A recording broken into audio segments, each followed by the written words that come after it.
Hello, you beautiful people. Welcome to the Dear Dad podcast. This is the place where we address dad dynamics and discuss personal experiences, stories, and poem submissions to help provide a platform for healing while simultaneously uplifting one another. Let's change the dad narrative all around. Let's go. Let's grow.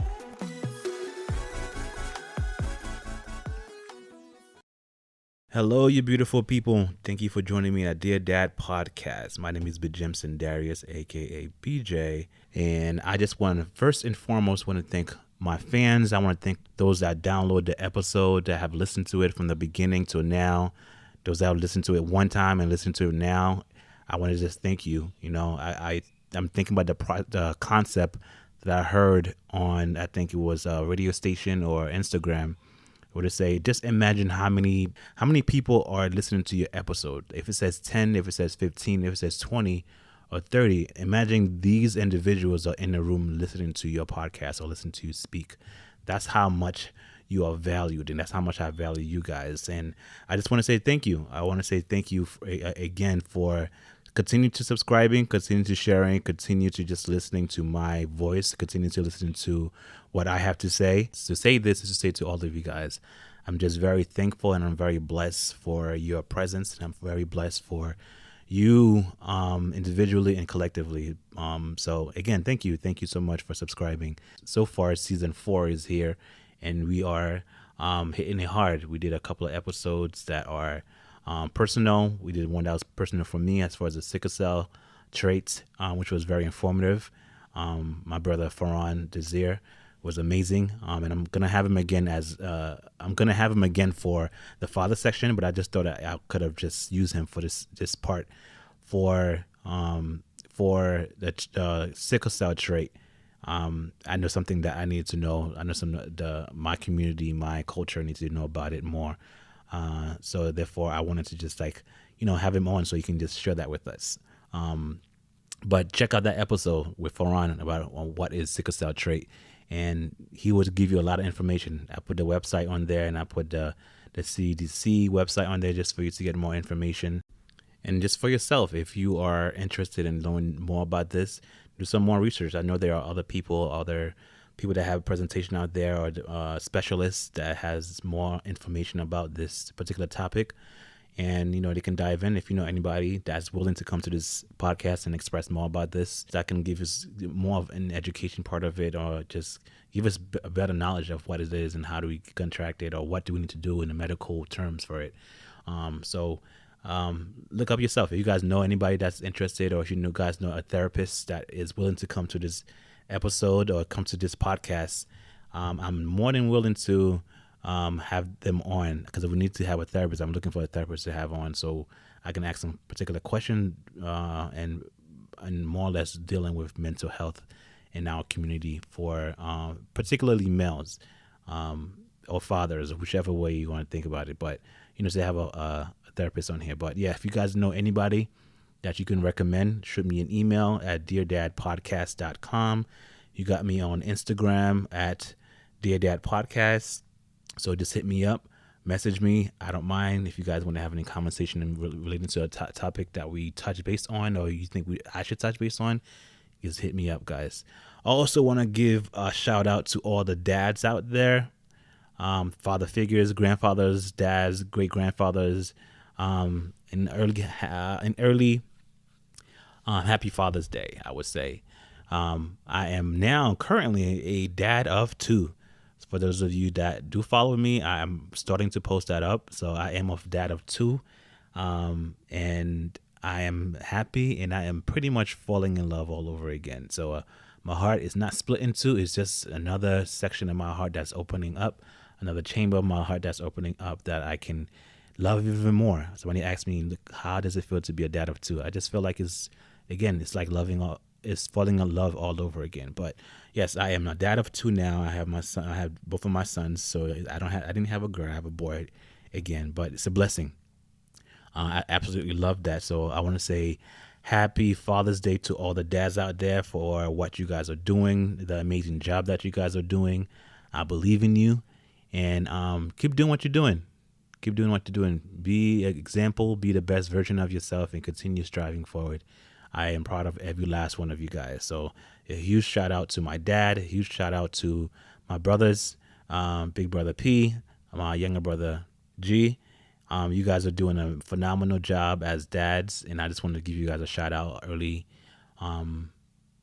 Happy Father's Day, and those of you that are close to me, that you guys know how much I feel about you guys and how much I love you. I want to give you a shout out as well personally. Just want to say thank you, especially those dads that come on this podcast that share their experience in fatherhood. So I just wanted to give you guys a special shout out for one coming on, for giving us your experience, your journey as fatherhood, and giving us wisdom about fatherhood. But yeah, I just wanted to give a shout out to you guys for coming through, for being a great dad, and for being an example to me. So so today I wanted to talk about particularly something I came across when I was searching certain topics to talk about, or I wanted to share with you guys. This one's particularly was labeled things that I wish I knew before I became a dad. And I chose that particularly because, how many of us, especially those that don't have a dad, wish that, if I wasn't a father before I was a dad, I wish I knew certain these things. I wish I knew certain things before I jumped into it. I'm not saying you wouldn't do it, but it's better to know, to be knowledge of certain things instead of just going into it blindly. So a few things that I wish personally, or just out to you guys, that I wish I knew before I became a dad, and what I was getting myself into, or what I should expect, I would say, because every child is different, so you don't know what you're getting into. But there are things that you can share. Some of these things on the list is it's common sense, I would say. It's hard. I'm trying not to say that word because not everybody understand or that have that common sense, quote unquote. But certain things that I wish that I have known before having a child. Things that I should have known, things that I feel like other dads should be telling other dads to be, what to expect, what to look forward to, the goods, the bad, the ugly, the wants, the don't wants, all that stuff. So this is pretty much a list of things that I felt was kind of relevant, at least I can relate to, and I'm hoping that you guys can relate to it as well. So a few things that I wish, again, the topic is pretty much a few things that I wish I knew before I was a dad. So let me hop right into it so I won't take too much of you guys' time. So the first one, I think it's like 13, but I don't know if I'm going to go through the whole thing. One of the first ones that I want to tackle is give their growing mind more credit. I wish I knew about how much a child absorbed at an early age. That's pretty much what it's saying. Like, give the brain credit. I know so many kids personally, I think for my nephew, they remember, and my niece, they remember like things when they were like very, very young. And I say that because I don't remember anything. Maybe it's just particularly me, but the amount of information that they can retain and remember is profound. So do not, what can I say about this? So do not think that whatever is done in front of your child at an early age that they're not going to remember it. That's one thing particularly I would have to pretty much say. A lot of people out there having arguments and yelling and screaming and disciplining and all that stuff in front of the child, and they're thinking that, the kid doesn't hear, right? The kid doesn't know what's going on. They may not exactly know what's going on, but they hear it, right? So you have to understand there are certain conversation that you can't have in front of your child. There's certain language that you can't have in front of your child, depending on the person. Some people curse and say certain things in front of the kids, but don't go under the impression that they don't understand or they don't remember or they're not going to remember this conversation. I mean, granted, let's think about certain things that your mom or your dad have told you when you were young, or any friends or family of yours that have told you something and it hurt you and you remember it till today. You remember how it felt. You remember the words that came out. You remember where you were, what you were doing, what you were holding. Some of us can remember what color of clothes we were wearing. So you have to understand that kids' mind, or even though they are young and is developing, we have to understand that they are going to remember a lot of things.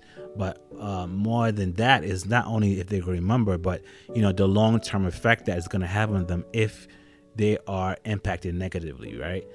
So some people, it can change their whole demeanor of how they can approach certain things because of how mom and dad handled discussions or arguments, right? It's just all about aggression. It's all about pushing and pulling and punching and all that stuff, and that's what the kids, that's what the child is going to emulate and show to other people that's out there. And that's how he deal with stuff.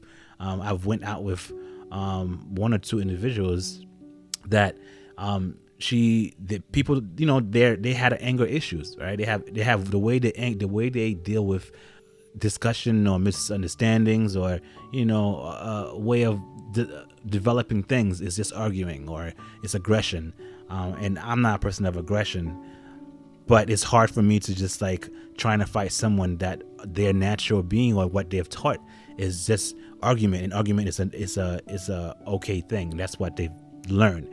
So be careful how you talk to your kids, and be careful what you say around your kids, because their brain is a sponge. I know we heard that multiple times, but you have to understand that they remember a lot of these things, they hear a lot of these things, and they're going to start repeating these things. You have to be careful about, again, what you say around them and how you say it around them, the tone, the pitch that you say, and they're just going to mimic everything that you do. So you have to be very, very careful of what you say around them. So don't be ignorant to that and say, my kid is not going to remember this, or he's too young or she's too young to remember this. But don't put anything past them. Just be careful, just remembering that there are certain conversations, there are certain tones, there are certain ways you talk around a child, and those ways are the ways they're going to, again, mimic when they get older. That's how they're going to feel like they're going to they should talk to other people. So be careful of how you talk to your kids.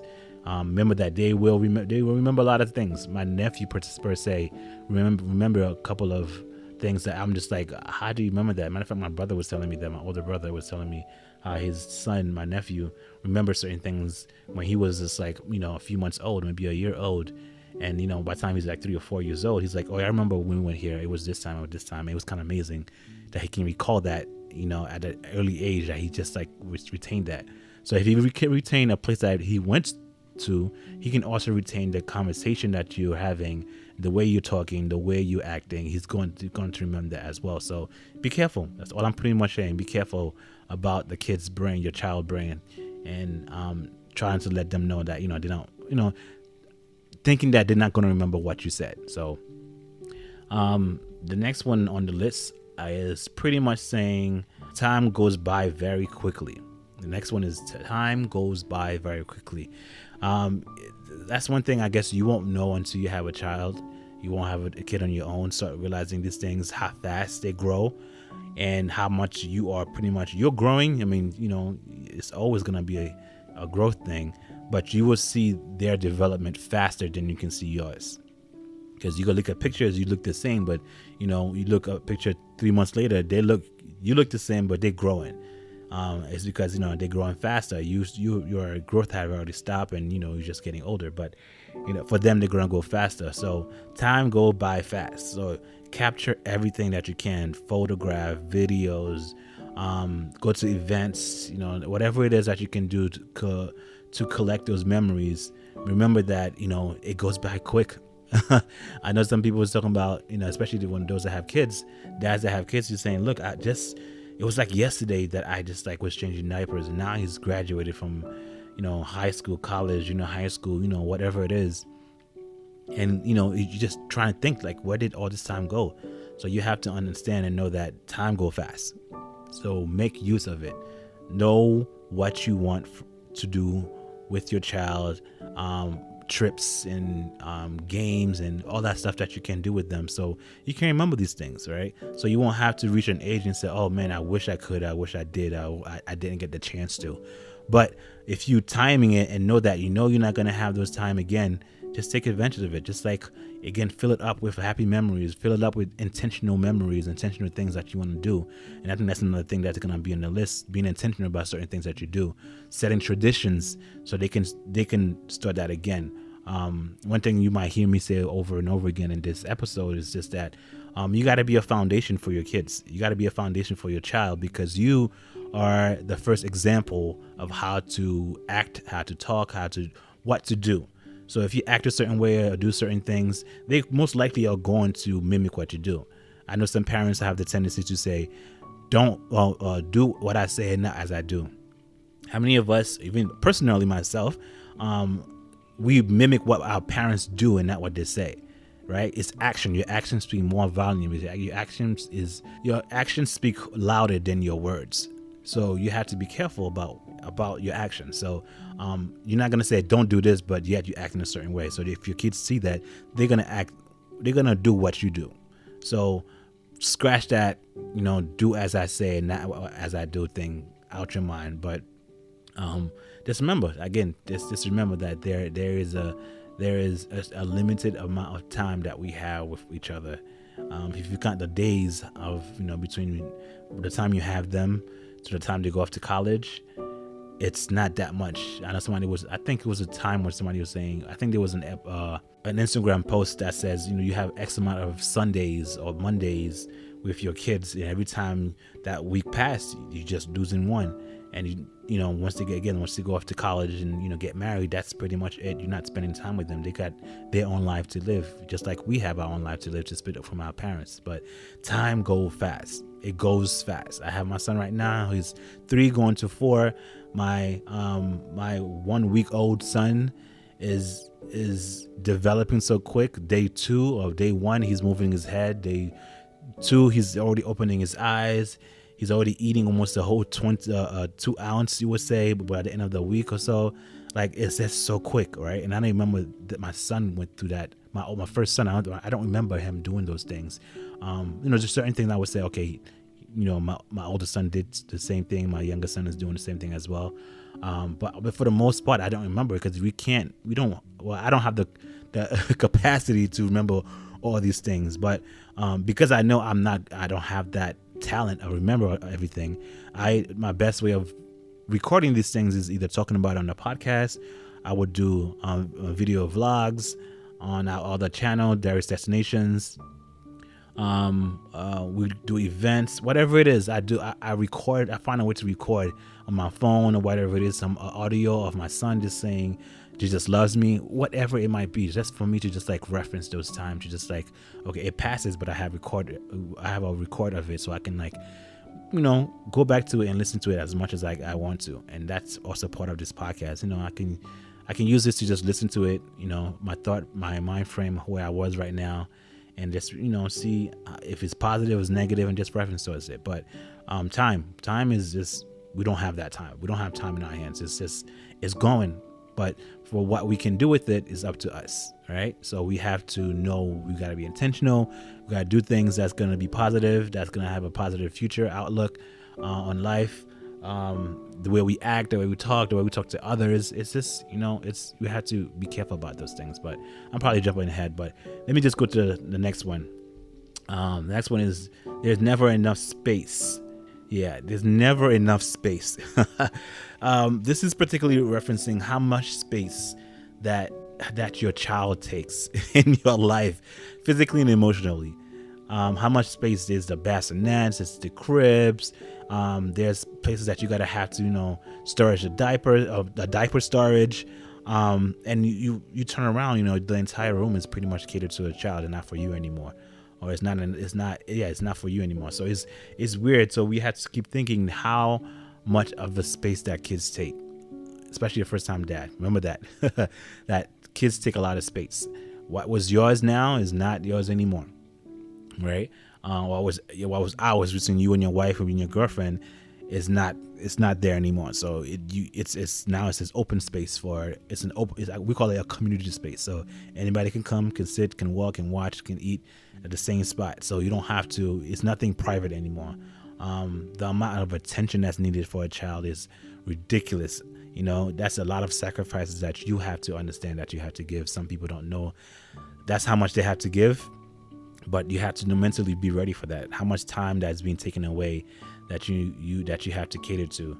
The previous one was again, we're talking about time, but knowing that you take advantage of the time, knowing that you know, pretty much time, right? But and having enough space, I'm sorry, I got sidetracked. Having enough space in your house, physical space, mental space for yourself and for your child. But how much space a kid would take in your life, in your house, in your home, is a lot. So don't think that whatever you have right now is for you and you only. Just know that, just enjoy the time that you have with it now, because by the time the child comes, it's either going to go away or it's going to be pushed aside, because everything else is going to be catered to the child. So expect to share everything, if not a lot of things, if not everything. Okay, so this one is kind of funny, but it's real. So this one says, relax, poop isn't that bad. I've had my share experience with getting pooped on with my son. I'm talking about, projectile poop, because I didn't cover him up before I decided to change him. The same thing with pee-pee. I got pee-pee on me and all that stuff, but people mostly get grossed out because of the poop, because it smells, because it's poop. Period. It's poop. It's not that fun. But as a dad, you start realizing that these things is not that big of a deal. There's a lot of things that you're gonna experience, but this is definitely one of them. That poop is not that big of a deal. Like, just chill, do what you gotta do. If you gotta put a mask on, if you gotta put whatever you gotta do, get that done, and change the diaper. Some people just veer away from that or just can't take it. Just man up, I would say. I don't like saying that word, but just man up and change the diaper. It's not gonna be pretty, but you might as well get used to it now, and when it comes later, when it actually get worse, then you can get used to it, right? Because in the beginning phase, it doesn't really have any scent, because the baby is mostly drinking some Similac or breast milk. Doesn't really smell. But as they get older, it start to smell. It starts to smell not too great. So you might as well get used to the scent right now, and then as time goes on, when you start having the regular human poop, then you can deal with that. It's not nice, it's not pretty, but that's part of being a dad. That's part of dadhood. So don't be afraid of poop, guys. If I would say anything, just dive in. Just dive in and just do what you got to do. Right? Don't expect somebody else to do what you should be doing. And also, the reason why I'm saying that is because it gives you bonding time with your child. That's when you can sing to the child. That's when you can, physically touch the child. Rub their head, rub the tummy. Tell them it's okay. So if they don't like the diaper being changed, like my son. But it gives you time for you to be close to your son. It gives you time to be close to your child, to your daughter. So don't be afraid of changing diapers, guys. I feel proud whenever I do that. I don't have to wait for somebody else to do it for me. I'm able to do it. And I've been doing that at an early age, so I'm used to it. And I force myself to learn how to do these things, because I don't want somebody else to do it for me. It's just my tendency of doing these things. But poop is not that bad. It's not that bad. Well, I'm sorry. It is bad, but you can do it. You can do it. Don't run away from it. Don't give it to somebody else, or pass the baby on to grandma, auntie, or something like that, or somebody that knows how to do it better than you, quote unquote. But for me, I don't worry about. I don't think about those things. I know my son needs to get changed. I'm going to change him. I'm going to change him. So right, let's move on to the next one.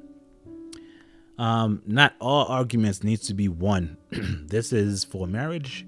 This is when you have 1, 2, 3, 4 kids.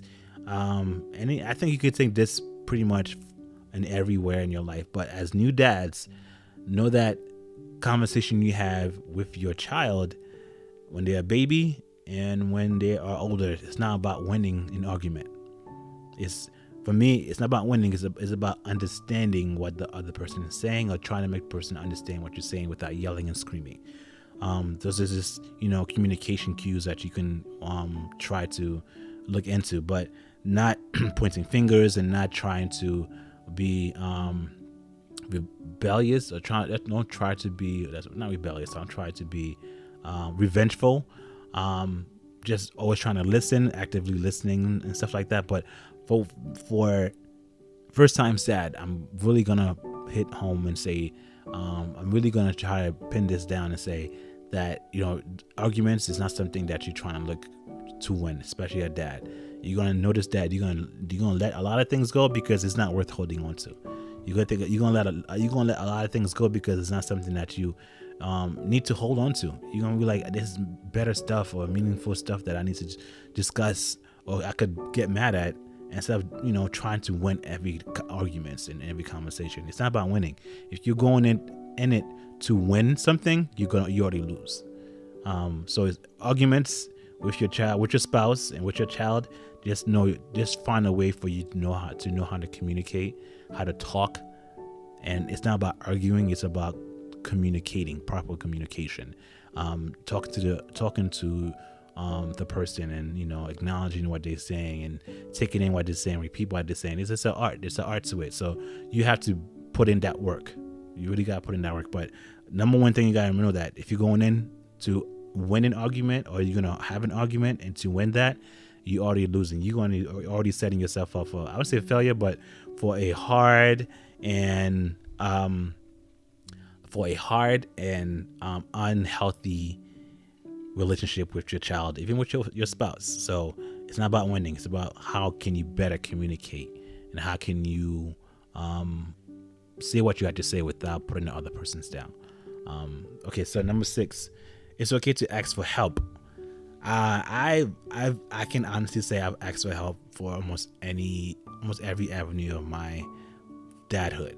I've done it before I became a dad, and I did it, while I was a dad. Like, look, I don't know what to do. My brothers were older than me. I'm sorry, my older brother P and my younger brother G, they were dads before I am. So I would always try to ask them questions, or I was just trying to pick up cues and then pick up certain things that they say, or the things that they do, so I can like mimic that as well. So I ask for help. How do you feel about certain things, and why do this happen? Or are you the only one that's going through this? Or am I the only one that's going through this? I would say, am I the only one that's going through this? Because this happened, and I don't know what to do. The baby's crying consistently. Fed him, I burped him, I changed the diaper, and the baby's still crying. Why the baby's crying? I try to give pacifier and it's not working.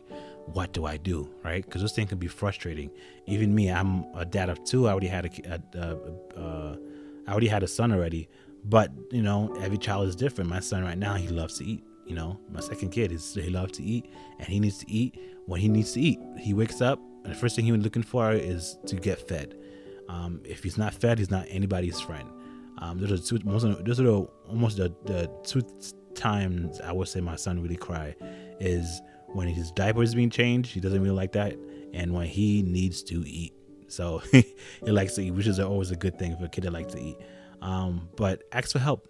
If you don't understand something, if you don't know how to do something, ask for help. Look it up. I mean, Google and YouTube and all that stuff, they have a lot of things out there that can help first-time dads how to deal with certain things. Instagram is great with those things right now, especially now the dad movement is happening. And, there's a lot of people that have questions, and, how do I go about doing this, and the stress of it? How do I go about doing these things? How do I go about being distressed about certain things? There's a lot of things to do, but if you don't understand what to do, how to do it, ask questions. Let's not be ignorant to these things. The more we ignore these things, the more we ignore asking for answers, asking questions and looking for answers. We're gonna, again, you are I'm gonna say me, you are setting yourself up for a harder fatherhood for the future, because now you are trying to figure things out on your own, whereas you can ask someone that's been there or that is going through it and ask them, look, how did you get through this? I want to know. And they will tell you. So instead of you trying to figure it out yourself, you already have someone that's an example. You already have someone that as an example to teach you how to avoid these things or how to deal with situations. So instead of doing it yourself, breaking your back, and hurting your head, trying to figure certain things out, ask for help. That's like, if you get a dresser drawer, you don't know what to do, right? You don't know how to go about doing it. You're not a person that, you're not really that handy. Instead of trying to figure it out yourself, and it takes you almost 2-3 hours, if not 5 hours, to figure it out, and it's still wrong, call one of your friends up. Ask for help. Can you come and help me? I'm not too great with this. Can you help me with that? And that's going to build a better relationship with you and whoever else that you call, because you show trust in them. They're going to show trust in you. But it's okay. It is absolutely okay to ask for help. You don't know something, ask for help. as men, particularly for me, I hate asking for help because I want to figure it out myself. But if it's something that I know I can't do, I know I cannot understand, I'm gonna reach out. Probably reach out to my cousin E, or reach out to my brothers, or one of my close friends that I have, I have a relationship with. I was like, look, I don't know what's this. I don't know how to do this. I need a drill or something like that. Can you help me out? And the more you put trust in other people, they're gonna put trust in you as well. So ask question, guys. Ask a question. Don't be that person that won't try to figure things out on their own and then end up being worse than what it should have been. So don't be afraid to ask questions. All right, so this one is label it as screen time isn't as evil as it's made out to be. So I know a lot of people right now that's saying, do not put your kid in front of the television for too long. Do not give them, do not watch YouTube for too long, or do not let them be on a device for too long, which I absolutely agree with. I really do agree with, that time frame in front of the screen. It can hurt them for some kids in the long run. When we were growing up, the first thing our parents would say is like, you can't watch TV for this long, because it can hurt your brain or whatever it is. Or if you keep your kids on their tablet or the iPad for too long, XYZ is going to happen. It's not good for them. They're going to be dependent on it, which again, there are some facts to those things. There are some facts. I'm not going to say it's not, but speaking for example, for me speaking from experience, my son, he does use that device, and sometimes I know he uses it excessively. I'm not going to say he doesn't, and I'm not going to give excuses that he does. I'm not going to give any excuses, but I know that majority of what my son have learned, and I'm not talking about, behaviors and stuff like that, but majority as far as intellectually, that what my son have learned is from watching YouTubes and those programs, Kids TV and PBS Kids. They teach him, right? He has all this information that would be scattered all over the different channels that we had to surf, or go to different websites that we had to go to. He had that on the palm of his hand, so he can literally flip through it and get whatever he needs to get. So my son knew how to read, learn colors, shapes, numbers, all that stuff at a very, very early age, right? So, and his memory, like we were talking about before, it's really, really good. So I almost think that he has photographic memory, so he remembers all this stuff. So he was able to learn his alphabets, his numbers, his colors, his shapes, to octagon, to a pentagon, to a decagon. He knew all the stuff at a very early age. I think before he was 1 year old, and recognized them and able to tell you what it is. So at an early age, man, he learned those things through the iPad. He learned this stuff through watching TV. I don't have the time to cater to him for those things. So, he was able to grasp to it. He was able to hold on to it and get this information. So screen time per se is not, I wouldn't say it's bad. It's not as evil as they say it is, but you have to monitor it and know that, maybe X amount of times that you spend on this iPad, you just to scale back on it, because then they're going to depend on it. I'm not going to lie. He does depend on it, and that's his go-to. But I can honestly say a lot of the things that my son have learned, it's from the iPad. It's from watching programs. They're teaching him these things before he can go to school. So right now, whenever he goes to pre-K, I know he's going to learn the stuff that he learned already at home.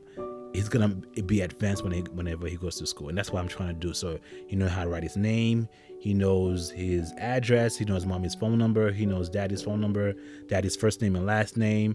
He knows all these things, right? Some of them are being taught, but these things can get taught on the iPad or the screen time, he would say, and it's not so bad. There are a lot of educational programs out there that you can focus on and have your kids do. How to write. My son know how to spell, and he know how to write. He loves to read to a point that, now if you watch movies or shows that has subtitles, that's what he loves, because he loves to read. Now he's able to read these things. We go to the supermarket, he's just telling me, oh, this says produce. Or if he doesn't understand it, he asks me, what does that say? Right? He's so inquisitive, trying to understand what's in front of him. And not all kids are like that, but he gained these things because he was watching the program. Part of it. Other part came from us. Others was just like we just had to teach him, right? But we just noticed that he has a hunger to learn new things learn about new things. His academia was just, he loved education. He loved learning, teaching himself Arabic and Spanish, teaching him Creole. So, it's a bunch of stuff that we are doing, but the screen time is not that bad. It's really not that bad. But for me, I think you just kind of you have to monitor it to know how much screen time they need to play. Maybe put a parental control where they can't have certain things. They can't go to certain website. PBS Kids, I think, is really great. They got YouTube Kids now, right? That caters to just for kids, and the programs there is for kids, and the shows there is for kids. So they're not going to venture out into the regular YouTube, that they're going to fall into a rabbit hole of stuff that they don't need to be exposed to, right? So it can be controlled. So it's not that bad to have screen time or an iPad or a tablet. You just have to control it. My son gained a lot from it. Others maybe could be different. I'm not speaking for everybody. I'm just speaking for myself. But I'm also saying that screen time on the iPad or on the phone, on the iPad, on the television or a tablet, it's not that bad. Or should I say your phone, period, right? It's not that bad. So just monitor it and know that the time you spend on that device. Every kid learned differently, and my son just happened to learn a lot on YouTube Kids. The next one is, it is okay to make mistakes. As a dad, you're going to make mistakes, especially a first-time dad. You're going to make mistakes.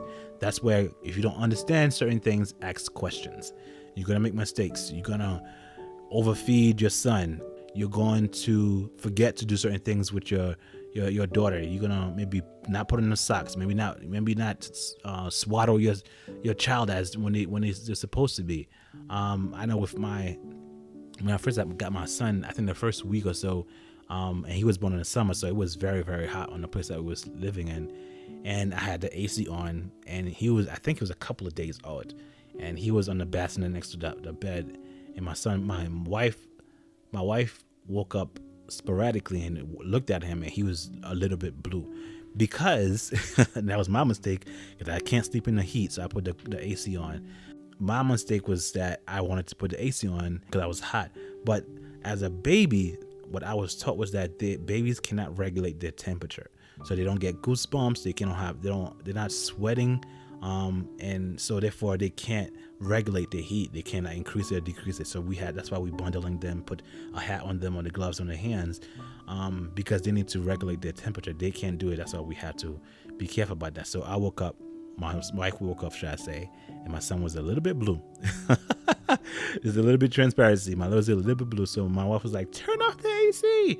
So I turned it off, and she just like held him, and we had to sleep the rest of the night in the heat. But again, I made a mistake. I didn't know, because I was thinking about myself, right? I was thinking about myself because I'm hot and I want to get cool off, but I'm forgetting that my son doesn't have, he doesn't have goosebump yet. He can't shiver. He's not doing anything. All you can do is just like his body temperature will just drop. And that's exactly what happened. And I am sorry. And I'm praying to God that there wasn't any no lasting effect on that. But you're going to make mistakes. Maybe on the formula, you're going to put too much or not enough or something like that. You're going to forget to feed your child the time they're supposed to get fed. A newborn baby is supposed to get fed around 2 hours to 2.5 hours, no more than 4 hours. I would even say 4 hours. 4 hours is going to be way too long. So you want to keep the stomach, they have to have some kind of substance in there. If it's breast milk or if it's Similac, any kind of formula, they have to have some substance. But you don't know these things when you first become a dad. But I'm telling you now, for those of you that are a new dad or look forward to be a new dad, you're gonna make mistakes. Don't beat yourself over the head with it. Just look, I made the mistake here, own it, and say, let me learn something from it, right? But there's a lot of stuff that you are not being told. I can't remember everything that I did that was wrong. I couldn't put a diaper on correctly at first. I think I had to figure out, where does the diaper go? Where does the Velcro goes? If it goes in the front, it goes in the back. I had to learn that, right? You're gonna make mistakes. You make mistakes. Everybody make mistakes, right? But again, what the previous statement was that, ask for help, but don't beat yourself up if you do make a mistake. Everybody make mistake. I make mistake. You're gonna make mistake. Just learn from it and move on, and just don't beat yourself up. Right? You're going to make mistakes. You're going to stumble. You're going to trip. hopefully not trip with the baby. But everybody make mistakes. My wife had only a couple of flukes herself. I'm not gonna mention it because this is not about moms right now, and I don't want to put her in the spot. But she did her own thing as well. But particularly for me, I've done a lot of stuff that I'm not. I wouldn't say proud of. That I was like, oh man, I wish I knew this, or I forgot about this, or that I should have done this differently. You're gonna get that, and you're gonna get that with every child. If you have more than one kid, you're going to learn as you go. First child is going to be everything. You're going to put everything in the basket. You want everything to be perfect. You want everything to be done right. And then the second kid, this is just a true statement. And the second kid is going to be like, okay, we can just get hand-me-downs, or you don't need that. We don't need this. Because then you learn from it. You're not going to spend, all your paycheck on, on stuff that you don't need, or that's going to be temporary. Where you can actually spend it something better. But you learn from these things. You learn about yourself. You learn about who you are. You learn who your child is. But you're gonna make mistakes. Don't be afraid about making mistakes. Don't be afraid when you do make mistakes, because it does happen. It does happen, and it's going to happen. But give yourself credit. Just say, "Oh, I messed up. Let me just get up and continue." The kid is not hurt. The kid is not, I'm going to say hurt. I don't want to say anything else. The kid is not hurt. He's alive. He's breathing. Let me, next time around, let me remember not to do certain things. But mistakes happen, guys. Oopsies happen. So don't worry about it. It's cruel to judge other first-time parents. It's cruel. It's cruel to judge first-time parents. Especially for those of us that are in the game for a while. We have a kid, and we have the second kid or third, whatever it is. We know, like I said before, the first kid is, you want to do everything. After a while, start to learn from it. But don't be so cruel to a first time parent, especially parents, your parents themselves, because they've done it. They're gonna trying to find a way. If it's done correctly, they're gonna try to help you. But because they've been there before, the first thing they want to do is step in and try to do it themselves, instead of teaching you this is what they need to do, or judging you, saying, "Oh my God, why would you do certain things? That's really stupid of you to do something." Like just criticizing and putting down first time dads. I'm not doing things, not participating and all that stuff. Stuff hurts. So people have to be careful what to say, especially with a first time dad. If it's the first time for you to do anything, know that you're going to make mistakes, like we said before. But don't be so judgmental on those that are first time dads. Just know that they're going to make mistakes just like you did, but they got to learn from it. But you can't just be so critical. Why is the stroller in the middle of the aisle when we got to go shopping? I understand that it happens, but just talk to the person, and not trying to ridicule and point fingers and put the person down. Be very careful about what you say. I always say that words matter, and you have to know what you say, when you say, and how you say it. It does matter. So first time parents, it can break someone down, especially as a parent, first time parent, and you tell them, look, you're doing this wrong. Just approach the individual and say, look, don't forget to take the baby off, or make sure you put the baby in the car seat first before anything else. Don't lock the doors, and don't leave the baby in the car for too long or by themselves. I'm sorry. Don't ever leave the baby in the car by themselves. For whatever reason, wherever you're gonna go, you go with the baby. All this stuff matters. And again, people make mistakes. I get it, but for first time parents, be a little bit gentle about that. First time dads, there's already a stigma around us that we don't do a good job, or we're not gonna do a good job. I'm not saying that's right. That's 100% wrong, but give us credit. We're gonna make mistakes. We're not gonna know what to do. It's the first time we're doing this, right? Some of us that don't have any kind of experience of sometimes even holding a child in our hands. So for those of us that are senior in the game, be careful how you talk to the first time dads. What you're saying, because again, you can break somebody down. So I would highly recommend that you be careful how you address a first time dad on the stuff that they're doing that's not good. I can just put that out there. Just, be careful what you say. Words matter, man. Words hurt. I've been there personally, and I think this one might be the last one. Yeah, this is the last one I'm gonna pick from this list. So it will say, you would never realize how intense your love will be. I know in the beginning of this episode I was saying, somebody asked me how it feels like to be a dad of two. Honestly, it's just loving all over again, and I'm loving with a new beginning. And the love that I have for my son doesn't even deplete. My first son doesn't even deplete. It just continues. It's just like an extension of me. It's just a branch of me. It's just like continue,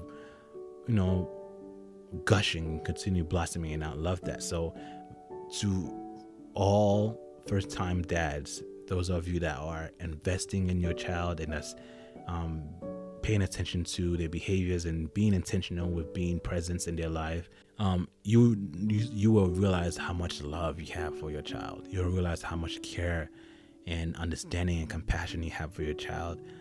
But your heart will continue to grow. Your heart will continue to love no matter what the child does. You're still going to love them. And you won't understand that until you have a kid of your own.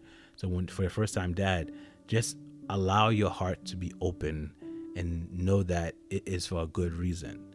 Be vulnerable. Be weak if you have to. Cry if you have to. I don't mind. I don't care. When it comes to my kids, I don't really care. I'm going to show them that I am emotional. I'm going to show them that I do get hurt. I do cry.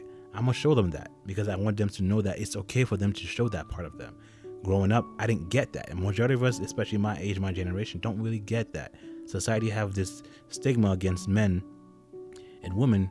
It's too different, right?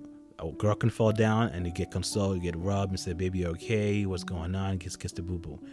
And the brother little brother can trip and hurt himself. And the first thing we was like, stop crying, man up, right?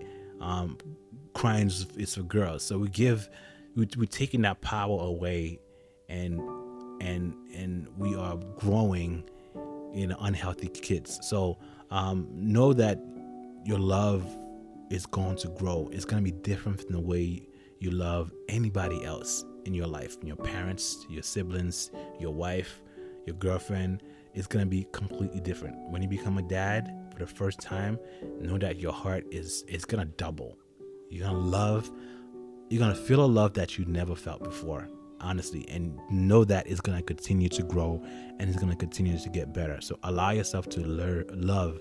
Allow yourself to love deeply. Do not be so stoic. Do not be a militant. Just honestly be vulnerable. This is your child. This is the time for you to just let everything go. Don't care about what other people say, what other people do. That's one thing I've learned. Not caring what other people say. I don't care. I don't really care what you say. All I know is that I'm going to try my best to be the best version of myself for my child. I'm going to be the best version of myself for my kids. And I want to set a great future for them. But in order for that to happen, I have to allow myself to feel love. And I'm receiving love from my son, and I love it. And when you allow yourself to love, or you allow yourself to your love to grow for your kids, your view towards your kids, your child, is going to be a whole lot warmer. It's a whole lot more welcoming. Instead of being so stoic and dead and not be involved, you're going to know that just you yelling at them, or you just like talking sternly towards them or at them, you won't realize that, oh, maybe I was too stern, or maybe I yelled too loud. Because now you start recognizing that you did wrong, right? You did something wrong, and now you want to fix it. But that can only happen if you allow yourself to love and allow your heart to continue to swell up and love as much as you can. It's going to be intense. Your love for your child is going to be intense. For your first time dad, I'm going to tell you right now, just go all in. Spoil if you have to. Hug, kiss, talk positive affirmations, everything. Just like rub the head, rub the tummy, hold the hands, always be close, always talk, sing. I love to sing to my son. I love to sing to both my kids now. So now they love music. They love whenever my wife and I sing to them. So that's what we incorporate. But we allow ourselves, I allow myself to fall in love and be in love and intentionally with my kids, because I want them to know that I love them without me saying a word. So my actions speak louder. When I touch them, when I hold them, when I'm talking to them, it shows that I love them.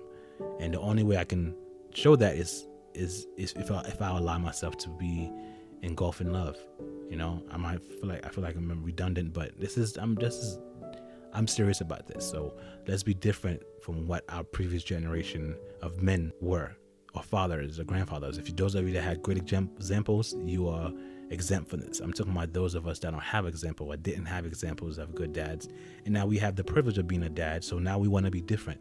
We want to show them how to be a better person, a better human being, how to love, right?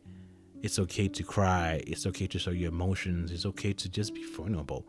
It's okay, right? It's okay. Guys, that's more or less it for today.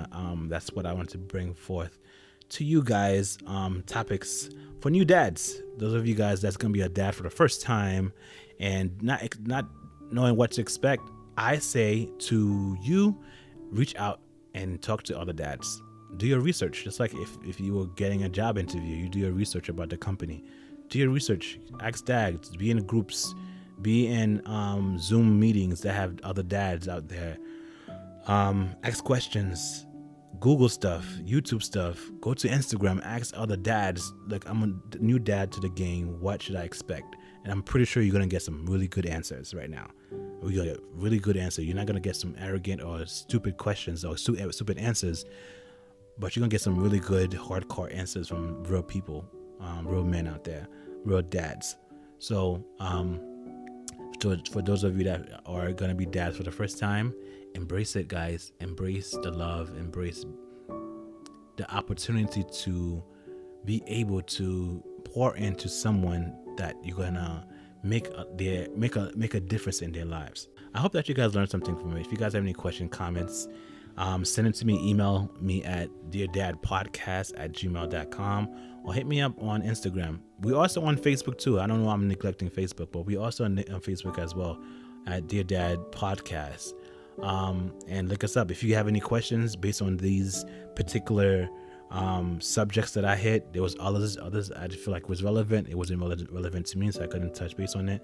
But if you guys can relate to it, let me know. I would love to have an open conversation, an open dialogue with any one of you guys that feels different, or you feel like you can elaborate on particularly on these things. So my fans, I'm particularly saying my fans, I'm glad that you guys are tuning in. I'm glad that you guys are still listening to me. I love this podcast. So if you guys, if you have any questions, comments, again, just hit me up. I personally reply. I don't have any assistants. I don't have a team. So it's pretty much my wife and I. We respond to the email. We will talk to you. If you have any questions, comments, if you feel like you want to be on the podcast to talk about your journey as a dad, your experience as a dad, or, whether it's good or bad. I'm not talking about really good. Some people say, oh, this is about all good and, it looks, cookies and rainbows. But no, I'm taking the good and I'm taking the bad. I just want to hear your story, your journey as a dad, and what, examples you can be, or what you want, what positive thoughts you have for other dads out there. And that's why I said for beginner dads, what new things that, they should know. So if you have any questions or things you think I should touch base on, I can touch base on in a different episode.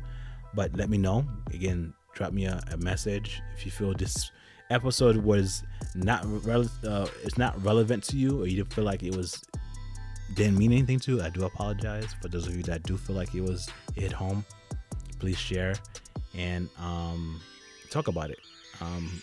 Let's talk about it. I'm here on Instagram. Let me know. We can talk. We can have a chat, and we can go as far as we need to go. So, and I want to say that I'm very thankful for, again, a season 4, and I'm guessing episodes. This is how many episodes that we have now? I don't know, 20 something, which is profound for me because I didn't even know. I wasn't expecting this. This is just fun for me, and it just became something that I'm passionate about. I love doing this. So, I guess I won't hold you guys any longer. So first time dads, be the best version of yourself and continue to strive to do better. Ask questions, be humble, and know that you can make mistakes.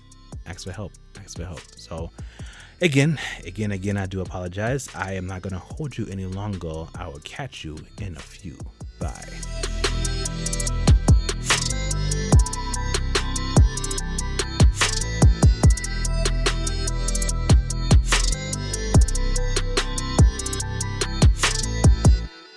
For more Dear Dad podcasts, visit Apple Podcasts, Stitcher, or wherever you listen to your favorite shows. Make sure you check Dear Dad Podcast on your favorite Instagram social media platform at Dear Dad Podcast. Catch you later.